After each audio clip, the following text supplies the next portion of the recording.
Okay, so as we said, the swing plane line from before, we're trying to swing underneath that now. So the good things from here, we can see that club now is staying under that green line. Okay, we're getting the arms a lot lower, so we're in a position now, as long as your arms are this side of the green line, we can square the club face up. Previously, when your arms are this side, the club was getting this side, it was always coming back too steep, chopping across the golf ball. All you could really get is an open club face, and the ball then would just spin off to the right. Yep. As a result of that, to stop it spinning off to the right, you played all your shots off the back foot, trying to pull it somewhere to the left, just to start it left of target, knowing the ball's going to spin back to right. Okay, so now your club is working a lot more underneath the position. We can bring the golf club down, get it nicely from the inside, striking the golf, but we can see the ball now starting off down your target line there, and you can see your right foot now starting to move a bit off the ground there. Okay, at least it's moving somewhere. Okay, there's a movement there to the lower half.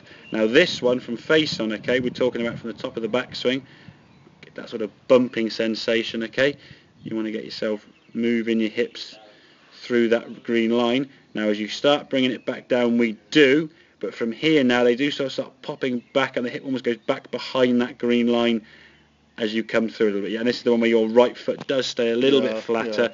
This would be one of your older swings where you sort of stay back, doesn't really come through. Your good swings now on the backswing in terms of the swing plane, with that movement, okay, if you stay on the back foot now, you'll get a ball to go straight that way.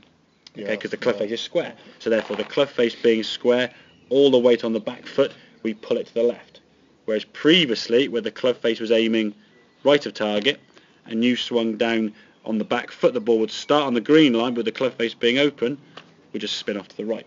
So we're changing the club face in the correct manner by adjusting the swing plane and getting it more underneath that green line, as we said. Now we've got to try and get you trusting, that's what we say on the golf course, is trusting the fact that when you swing from the top of the backswing, we can now move this way. Like I say, you can do that sort of bump drill where you sort of swing down to about here, just drop the arms and bump that left hip, but from here now it's continuing to move that left hip over to that left foot, not letting it sort of spin and pirouette too far back behind you, because that's sort of off that back foot pulling left sort of shot. Okay, overall I've got to say the movement now is a lot better. I think from your point of view as well, it's a lot less stress on the back, because if your shoulders, as you'll always see even on the back foot, your shoulders there have gone through 110 degrees.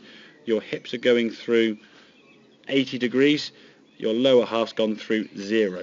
So basically you're sort of you're corkscrewing your spine there, okay, like that, down to the golf ball and all the body parts there. It's not a neutral finish. Ideally, if we get your shoulders will always end up there. That's a given. You can't stop your shoulders moving because the club's swinging it so fast.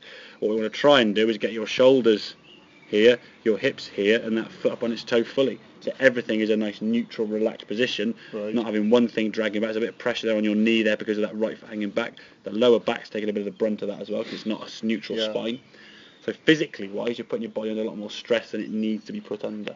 Okay. So get that bump, practice that bump drill we said about where you sort of go drop it down. Again, if you're using the driver to do it at 50% and not trying to hit the ball very far at all. Don't try to add power back to the shot. Once you drop the club down here, probably best to do it more sort of 8 to 9 irons and stuff. That'll give you more of a constant strike. Okay, makes sense? Good stuff. Okay, mate. I've got the times in. We'll